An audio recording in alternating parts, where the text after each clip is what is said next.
名古屋大須の靴修理ラジオ名古屋店清水です。最近割と多いと言いますか、ありがたいことにこのソール交換プラスアルファの作業をですね、全部もう外しちゃってアッパー以外全部変えるような内容だったりとか、これもそうですね、中底ウェルト変えて、スチール抜いてあるっていうようなやつなんですけど、そういうカスタムの中でもご依頼が一番多いかもしれない、ベックマンのフラットボックスカスタムですね、つま先の先芯抜きっていうのを今回、ご紹介、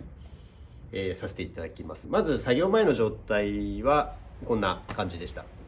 こんな感じでかなり状態がいいと言いますか、多分ほとんど履いてないですかね。品番は9014っていうタイプの、ベックマンなんですけれども、もう相当状態がいいやつで、加水分解もまだ起こしてないような状態だったんですけど、もうカスタムでお持ち込みいただいたっていう感じですね。では、作業の様子ですね、ご覧ください。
はい、出来上がりこんな感じですね。かなりスマートというか男らしい感じの仕上がりじゃないでしょうか。つま先は、見えるですかね。だいぶ抜いて釣り込むことでスマートにもうほんと低くなろうな風になってますね。で今回ソールは、ビブラム700、まあ本当にシンプルでスタンダードなやつなんですけど、ミッドソール入れずつけてる状態なので、まあかなりそのボリューム抑えめというか、ほんとすっきりしたスマートなシルエットですね。でかかとだけまあご希望で積み上げ1枚入れてるっていう感じです。色もオールブラックでかなりいい感じじゃないでしょうか。まあ修理したいブーツだったり、カスタムしたいものがある方はぜひラジオまでご相談ください。ご依頼お待ちしております。ありがとうございました。